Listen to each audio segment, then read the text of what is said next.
आप सब बच्चों को एक सूचना बताया जा रहा है और आज 23 मार्च है ना। तो भारत सरकार का तुगलकी फरमान जारी हुआ है कि आप सब बच्चों का विद्यालय फिर बंद किया जा रहा है क्योंकि कोरोना बढ़ रहा है। शांत रहिए कि आपका विद्यालय आज से 31 मार्च तक विद्यालय बंद रहेगा, ठीक है।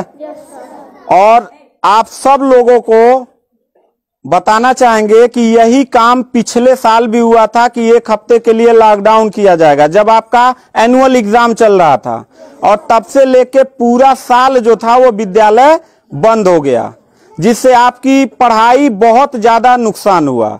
और इस साल जब विद्यालय खुला, आपने किताब कॉपी अपना सारा व्यवस्था कर लिया, तब हमारे तुगलकी फरमान जो हमारे सरकार हैं वो अब आदेश कर दिए कि अब फिर जो है कि ये विद्यालय फिर बंद होगा। माननीय योगी आदित्यनाथ महाराज जी, मैं आपसे पूछना चाहता हूं कि आप बच्चों के भविष्य के साथ और जो प्राइवेट अध्यापक विद्यालय में पढ़ा के अपनी रोजी रोटी कमा खा रहे हैं, उनके पेट पे लात क्यों मार रहे हैं? इन बच्चों के भविष्य के साथ खिलवाड़ क्यों कर रहे हैं? ठीक है, कोरोना अगर बढ़ रहा है, विद्यालय बंद था, पूरे साल में किसी एक अध्यापक ने, किसी एक प्रबंधक ने कभी भी विद्यालय खोलने के लिए कोई धरना प्रदर्शन नहीं किया और हम लोगों ने पूरा सपोर्ट किया। लेकिन बीच में अगर कोरोना फैल रहा है तो मैं आपसे पूछना चाहूंगा कि जब गोरखपुर महोत्सव आप करा रहे थे तब कोरोना फैल नहीं रहा था। जब आप आके यहाँ पे इलाहाबाद के प्रयागराज में कुंभ का मेला लगवा रहे थे तब कोरोना नहीं फैल रहा था, जहां पे करोड़ों लोग स्नान करने गए। और अभी हरिद्वार में महाकुंभ का आयोजन आप करवा रहे हैं तब कोरोना नहीं फैल रहा है। बिहार में चुनाव हो रहा है तब कोरोना नहीं फैल रहा है। और विद्यालय जो बच्चों का सबसे देश की रीढ़ की हड्डी होते हैं, जिनकी बुनियादी शिक्षा, प्रारंभिक शिक्षा आप बिल्कुल बर्बाद कर दिए हैं पिछले 2 साल से, और अब जाके फिर लॉकडाउन आप लगा रहे हैं। तो आपसे पूछना चाहेंगे कि बच्चों के भविष्य के साथ आप मैच क्यों खेल रहे हैं? ये जितने भी बच्चे हैं, अगर 1 मार्च आप 1 अप्रैल बोले हैं, 1 अप्रैल तक अगर विद्यालय नहीं खुला तो इन सारे बच्चों को लेके मैं रोड पे बैठ जाऊंगा। ये मैं आपको खुला चैलेंज कर रहा हूं, क्योंकि बात सिर्फ मेरे तक का नहीं है, इन सारे बच्चों का भविष्य है।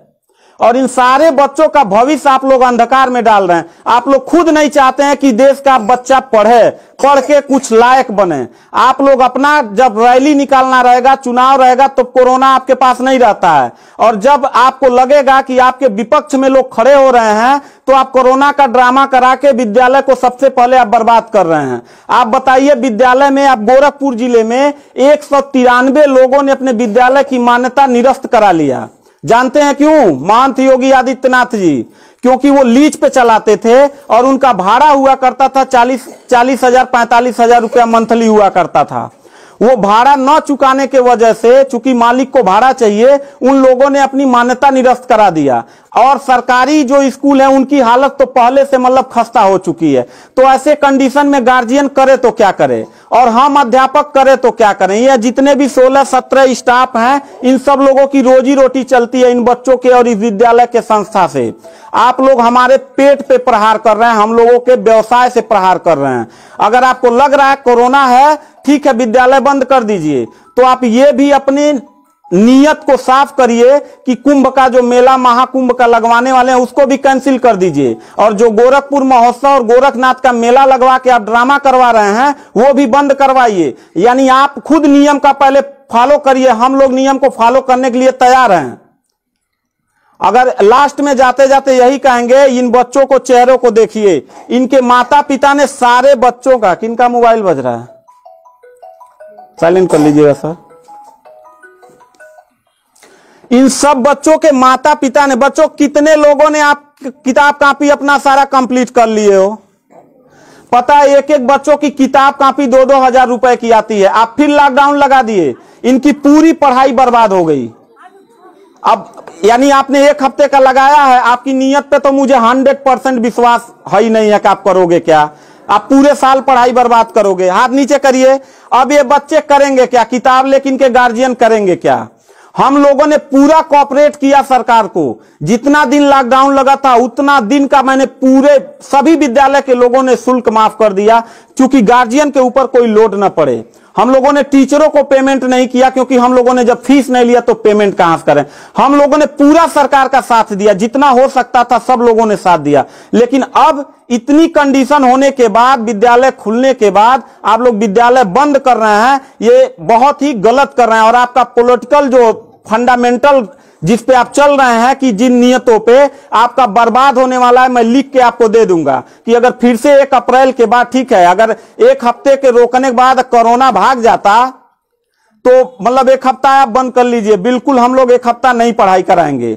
लेकिन अगर फिर साल भर का ड्रामा आपने किया तो निश्चित तौर पे याद रखिएगा कि तानाशाही उतना ही अच्छा लगता है जितना तानाशाह के अंत होने का समय ज्यादा दूर हो, और आपका समय बिल्कुल नजदीक आ गया है। तो मैं उम्मीद करता हूं कि आप ये काम बिल्कुल मत करिएगा। 1 अप्रैल के बाद अगर विद्यालय फिर से आप बढ़ाएंगे तो इन सब चेहरों को देख लीजिए और इनके गार्जियन को लेके, अपने पूरे स्टाफ को लेके जिले से लेके मैं प्रदेश लेवल तक धरने पे बैठूंगा, इस बात को याद रखिएगा।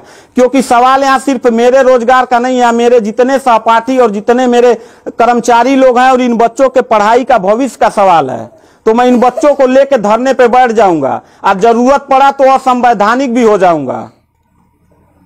इसी के साथ मैं सरकार से रिक्वेस्ट करूंगा कि अगर 1 हफ्ता में बंद करने से कोरोना भाग जाता है तो हम सब लोग आपके साथ हैं, अगर नहीं भागता है तो 1 अप्रैल से छोड़ दीजिए। हम लोगों को कोरोना होगा, मरेंगे, क्या करेंगे वो हम लोगों की रिस्पांसिबिलिटी है। आपको इतना चिंता करने की जरूरत नहीं है, क्योंकि कोरोना में लॉकडाउन लगाने के बाद खाना हम ही लोग पहुंचाएंगे, लोगों के आने जाने की व्यवस्था हम ही लोग करेंगे, उनके दवा दारू की व्यवस्था हम ही लोग करेंगे। आप सिर्फ ड्रामा करेंगे, सिर्फ थरिया पिटवाएंगे और मोमबत्ती जलवाएंगे, इससे ज्यादा तो आपकी कुछ औकात है ही नहीं है। तो मैं उम्मीद करता हूं कि 1 अप्रैल के बाद आप विद्यालय खोल दीजिएगा। इन बच्चों के भविष्य के साथ आप लोग खिलवाड़ मत करिएगा।